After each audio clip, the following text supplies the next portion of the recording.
Okay, so for this deep dive, someone sent us this video, and it's titled "Congress Moves to Stop Obama's Coup Attempt Against Trump.mp3."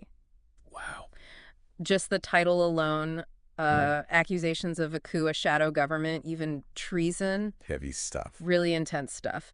And the host posting this on a site called Right Wing News Okay. does not hold back on the rhetoric at all. Yeah, it definitely sounds like we're in for, some serious allegations here. So this video claims that Obama is actually running a shadow government to undermine President Trump. Right. So naturally you want to know, is there any truth to this? Yeah. What evidence is there? Exactly. So that's what we're here to unpack. Yeah, let's get into it. All right, so let's start with this idea of shadow government. Sure. The video paints this picture of Obama's former national security team as this like organized force working against Trump. Yeah, they make it sound like Right. a threat almost. Right. And the host uses terms like war chest, trying to make it sound like some kind of covert operation. Yeah. But is that really what a shadow government is?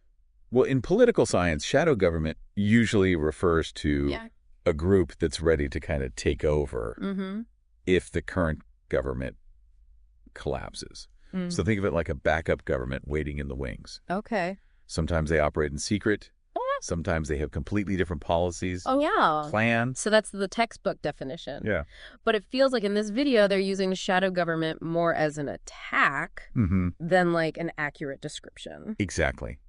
It's important to distinguish between like legitimate political activity and an actual attempt to overthrow the government. Right. You know, it's not unusual for former administrations to stay involved in politics. Of course. But to claim that they're orchestrating a coup, that's a huge leap. Yeah. To make that leap, you'd need some pretty strong evidence. You would. Yeah. Think back to like historical examples of actual shadow governments, like the Provisional Government of the Irish Republic. Okay. During the early 20th century. Okay. They had like a clear structure, alternative policies. Yeah. And they were actively preparing to take control. Wow. So that level of organization and intent is what we'd be looking for to really substantiate a claim of a shadow government. So just because former officials are speaking out or even organizing, it doesn't necessarily mean they're a shadow government. Not in the true sense of the word, no. In the true sense of the word. And it's worth considering why this accusation resonates with certain audiences. Okay. Sometimes the idea of a shadow government can tap into existing anxieties about control and power. Makes sense. Especially during times of political change or uncertainty. Yeah, that's a good point. But this video doesn't stop at shadow government. Oh, no? They go on to accuse Obama of sedition. Oh. Which is a very loaded term. Absolutely. Sedition means like inciting rebellion against the state. Okay. To prove sedition, you'd need clear evidence of an actual plan to overthrow the government. Yeah. Through illegal means. So does anything described in the video even come close to meeting that definition? Well, that's what we're here to figure out. Yeah, let's find out. Let's break it down. Okay. I mean, based on what's in the video, it's really hard to say that anything Obama did, as they describe it, actually counts as sedition. Yeah. The host doesn't give us any real evidence of a plan to, like, overthrow the government. Right. It's mainly focused on Obama still being involved in politics and criticizing Trump, which, you know, those aren't illegal. Of course not. They're not seditious. It seems like the host is using inflammatory language just for, like, the shock value, like trying to get people riled up. Exactly. Yeah.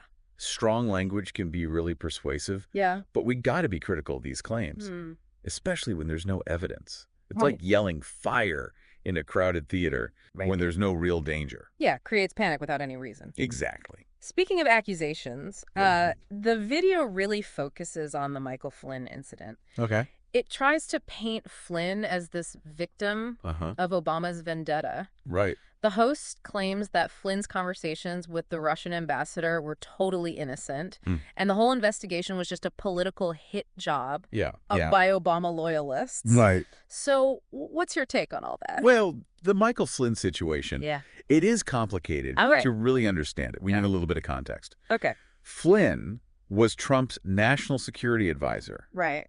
But only for 22 days. Yeah, that was short.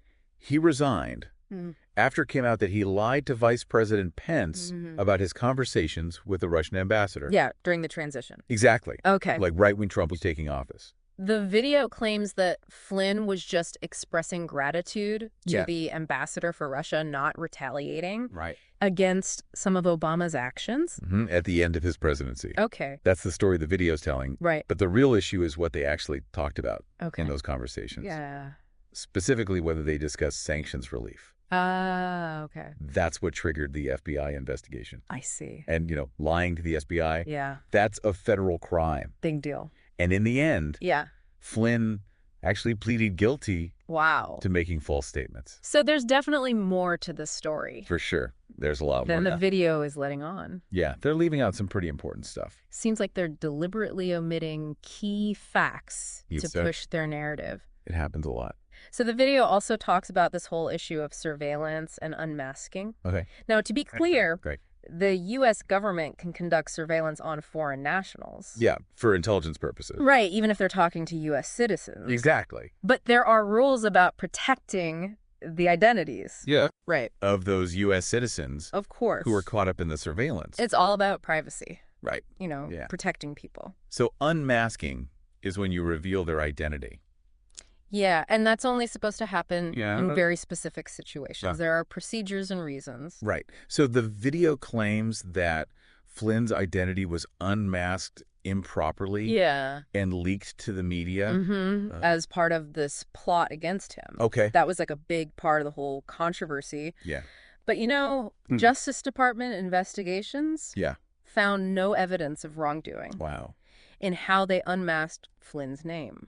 Okay. It's super important to separate whether the surveillance was legal from whether there were political motivations. Okay, so even if the surveillance was legal, could it still have been politically motivated? That's a good question. And that's where things get kind of murky. Proving intent is really hard. Yeah. But intelligence agencies are supposed to operate independently without political influence. But wouldn't you agree that even the possibility of political interference, especially in a case this big, can really damage people's trust? Absolutely. Transparency and accountability are so important for maintaining trust in intelligence agencies. Yeah. Any perception of politicization can be incredibly damaging. So it's interesting how the video tries to connect this Flynn incident to this bigger narrative of a coup. It's like they're picking and choosing bits of info to fit their conclusion. It's like they already have the ending in mind. Exactly. A classic example of misinformation. They leave out important facts, twist the timeline, and ignore any evidence that contradicts them. So the video really distorts the truth. Yeah. It's like building a house of cards with shaky evidence. Yeah. A flimsy foundation. And that brings us to another big theme. In this video. The mainstream media. Right. The media. The host claims the media is in on this so-called coup, ignoring Obama and focusing on fake scandals. Made up stuff. To distract the public. Right. Classic tactic. But hold on. The media isn't just one giant entity. No, it's not a monolith. Right. There are outlets with all sorts of viewpoints. All kinds of biases. You can't just lump them all together and say they're all part of some conspiracy. Exactly. We need to be aware of media bias. Yeah. But we also have to remember that journalism plays a really important role in a democracy. Okay. Investigative journalism and fact-checking are crucial for holding those in power accountable. Makes sense. And keeping the public informed. Okay, so to dismiss all media as fake news is not only inaccurate, it actually undermines our ability to have informed public discourse. It's dangerous. It seems like they're using this media bias argument as a shield to deflect any criticism or scrutiny. Exactly. It's easier to just claim a big conspiracy than to actually deal with the facts. Yeah, but the internet has so many different voices and perspectives. That's true. How can anyone control the flow of information these days? It's a good question. The internet gives us access to tons of information. But it also makes it easier to get stuck in echo chambers. What does that mean? Where you only see information that confirms what you already believe. Algorithms and social media can make this even worse. It's like you're in a filter bubble and it's hard to break out. So even though we have more information than ever, we're also more susceptible to manipulation. That's the paradox of the information age. Wow. We have to be even more careful about the sources we trust. Right. And we have to be willing to listen to viewpoints that challenge our own beliefs. It's a real challenge. It is. So what does all this mean for the listener who sent us this video? Yeah. What should they take away from this deep dive? Yeah. It's a lot to process. Yeah, we went from shadow governments to sedition to media conspiracies. A lot. It's a lot, and it's easy to get caught up in this kind of rhetoric, especially when it's presented with such conviction. Yeah, conviction, like they really believe it. Right, and that's what makes it so dangerous. Exactly. This deep dive, I think, it really shows us the danger of misinformation and these echo chambers. Right. When we're only hearing things that we already agree with, it's tough to take a step back and really look at what we're seeing and hearing. You know, one thing that really struck me was the video host's call for Obama's execution. Wow.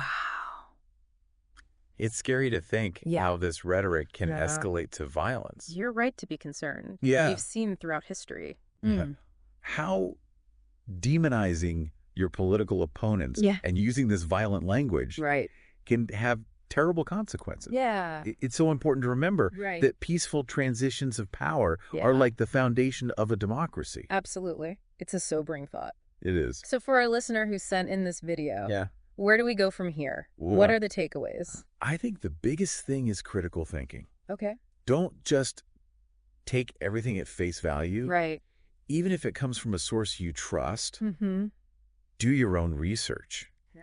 Look at different viewpoints. Okay. And be careful of that really emotional language and claims that don't have any evidence. So it's like being a detective. Exactly. You got to gather the evidence. Look at different sides, and then make up your own mind. Exactly. And remember, there's a difference between healthy skepticism and just being cynical. Right. You can question things without thinking everything's a conspiracy. That's a good point. This video makes you wonder about our democracy. Yeah, for sure. If a former president can be accused of a coup, what does that say about our political system? That's a big question. Really shows how important it is to be engaged citizens and to value truth and reason. Right. Our democracy depends on people who are willing to think critically, talk to each other respectfully, and hold our leaders accountable. Absolutely. Well said. So to our listener, we encourage you to keep learning about this. Read more. Keep research more. Research more. And make up your own mind. Draw your own conclusions. The truth is out there. Yes. But it takes work to find it. Yeah. And remember, it's okay to disagree. Of course. To have debates. Absolutely. And to challenge ideas. Yeah. But let's do it respectfully and try to understand each other's points of view. I think that's a great place to end it. Yeah. Thanks for joining us for this deep dive. It was my pleasure.